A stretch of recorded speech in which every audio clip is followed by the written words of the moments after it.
how did you even... Those questions aren't important. The only one that is are your brain cells ready to gain some economic knowledge from yours truly? No, I still don't... Good! Now here's the first thing you gotta know. We are going to be discussing mergers. There are several different kinds of mergers, such as vertical and horizontal mergers. So they're the same, except one's vertical and one's horizontal? No! Bad, Marco! Bad. Anyway, I'm just going to be telling you about horizontal mergers today. Why not vertical? Because deal with it, now shut your face and listen. For starters, a merger is between two or more firms that combine together to create one single firm, for any number of reasons which I will go over. A horizontal merger specifically is a merger between firms that work in the same industry. This ends up... What are you doing? Oh, these are just notes for a class project I'm doing. Go, so listen. Anyway, this ends up benefiting the firms that merge because it cuts down on costs such as production costs and advertising costs. Like if two shoe companies were to decide to horizontally merge, they could cut down on the machinery used to make shoes, and they could focus on one firm's worth of advertising rather than two. Not to mention, in some cases, this can decrease competition. So firms can merge whenever they want? Nope! But I'm glad you asked! In 1950, an antitrust act known as the Sellar-Kefauver Act was passed through Congress to close up any loopholes in previous antitrust acts. It was also made to prohibit any mergers from happening that would reduce competition way too much. It gave the government the ability to review mergers that wanted to happen and say yay or nay to them.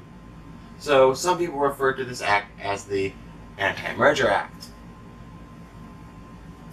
But why though? Why is competition so bad? Excellent question!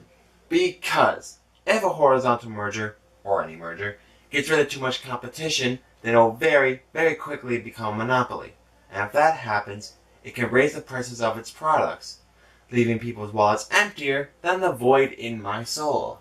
That doesn't sound fun. I like my money. But how does the government figure out if a merger would cause a monopoly?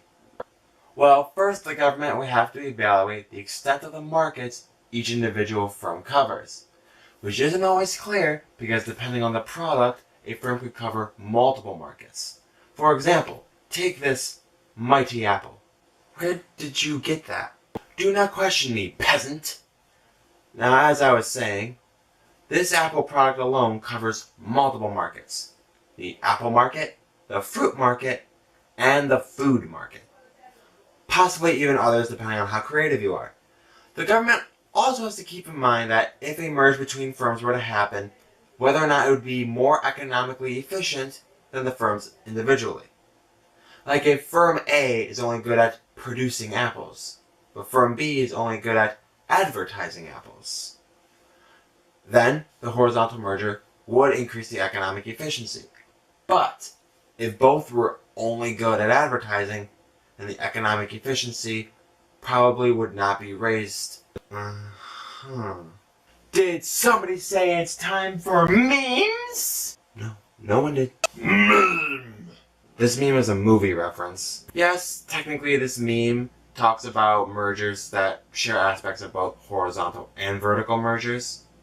A meme I could not discover was a meme that described a just horizontal merger between Disney films and Pixar films, which created, you guessed it, Disney Pixar films. Now Marco, how does being smarter feel? Fine, I guess. But what was the point of you doing this exactly? I don't know. Anyway, my work here is done. Okay then.